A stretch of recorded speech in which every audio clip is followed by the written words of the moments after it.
ఇట్లే తప్ప ఎన్టీ రామారావు గారు ప్రారంభిస్తే తర్వాత ఫర్దర్గా ముందుకు తీసిపోయి గోదావరి పైన కృష్ణా పైన అనేక ప్రాజెక్టులు కట్టాం. దాని ఫలితాలు ఇప్పుడు వచ్చే పరిస్థితికి వచ్చింది. అయితే కొంతమంది మా రామానాయుడు గారు చాలా క్లియర్గా రాయలసీమ లిఫ్ట్ ఇరిగేషన్ విషయం కూడా చెప్పాడు. నేను అపోజిషన్లో ఉన్నప్పుడు అది చేశాను. దానికి ముందుగానే నేను మళ్ళీ చెప్తున్నా, నల్లమల సాగర్ వల్ల ఎవరికి నష్టం లేదు. దీనివల్ల తెలుగు జాతికి 2 రాష్ట్రాలకు లాభం తప్ప ఎవరికి నష్టం లేదు. ఆ రోజు కాళేశ్వరం అపోజ్ చేయలేదు, ఇప్పుడు కూడా మీరు దీని మీద అపోజ్ చేయడం కరెక్ట్గా లోయర్ అయిపోయినది. దీనివల్ల అనేక ప్రయోజనాలు ఉంటాయి. దానికి కూడా సహకరించాల్సిందిగా మరొకసారి అందరికి విజ్ఞప్తి చేస్తున్నాను. అధ్యక్ష, మీరు ఒకసారి చూస్తే సాగునీటి ప్రాజెక్టుల విధ్వంసంపై నేను యుద్ధ భేరీ చేశాను. నేను ఆ రోజు అధ్యక్ష ఒక పక్క అన్ని ప్రాజెక్టులు అప్పటికే ఏదైతే మన రాజంపేట దగ్గర ఉండే అన్నమయ్య ప్రాజెక్టు కొట్టుకోబోయే పరిస్థితి వచ్చింది. అదే మరి నేను గుండ్లకమ్మ ప్రాజెక్ట్ గేట్లు పెట్టలేక నీళ్ళని వెళ్ళిపోతున్నాయి, కొట్టుకోబోయింది. ఆ గేటు పెట్టడానికి టెండర్ పిలిచారు. టెండర్ పిలిస్తే ఎవరు రాకపోతే 2 సీజన్లు ఒక గేటు పెట్టలేని పరిస్థితి, ప్రభుత్వం పైన విశ్వాసం లేకుండా కాంట్రాక్టర్లు ఎవరు ముందుకు రాని పరిస్థితి. అక్కడి నుంచి పోలవరం డయాఫామ్ వాల్ కొట్టుకోబోయే పరిస్థితి, దాన్ని ఐడెంటిఫై చేయని పరిస్థితి. అదే మరిగా మీకు ఇప్పుడే చెప్పాను, చింతలపూడి ఒక ప్రాజెక్టు కాదు, అన్ని ప్రాజెక్టులు కూడా సమస్యల్లో ఉంటే నేను ఆ రోజు యుద్ధ పేరు పెట్టి ప్రారంభించింది ముచ్చుమర్రి దగ్గర ప్రారంభించాను.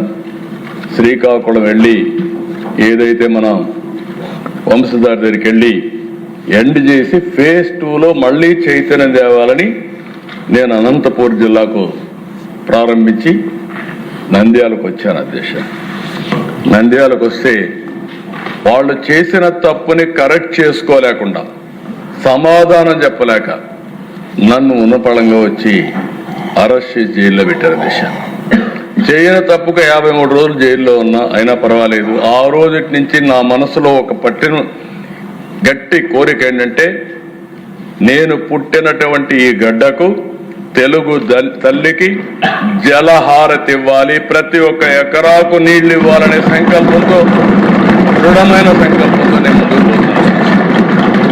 నీళ్లుంటే అన్ని సమస్యలు పరిష్కారం చేయగలుగుతాం. ఆ నీరు లేకపోతే అన్ని సమస్యలు వస్తాయి.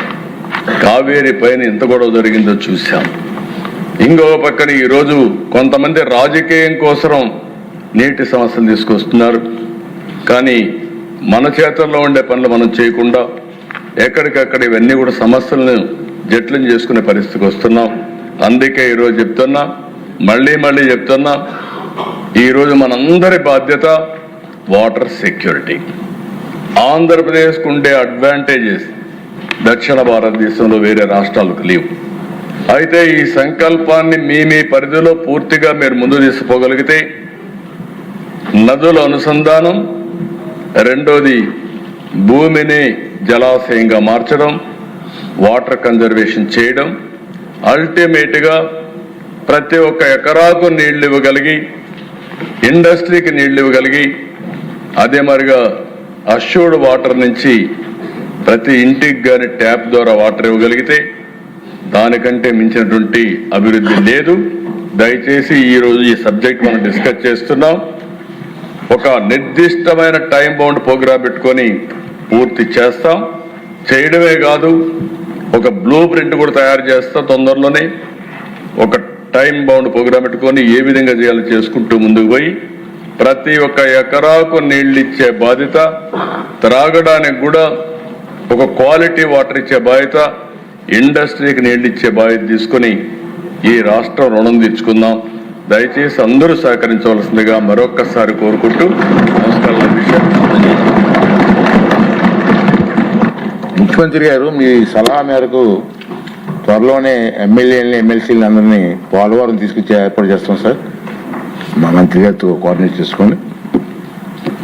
రెండోది ఏంటంటే, మరి ఈరోజు నిధుల కొరకు అభ్యర్థులపై ఓటింగ్ ఇవ్వాల్సిన అవసరం ఉంది.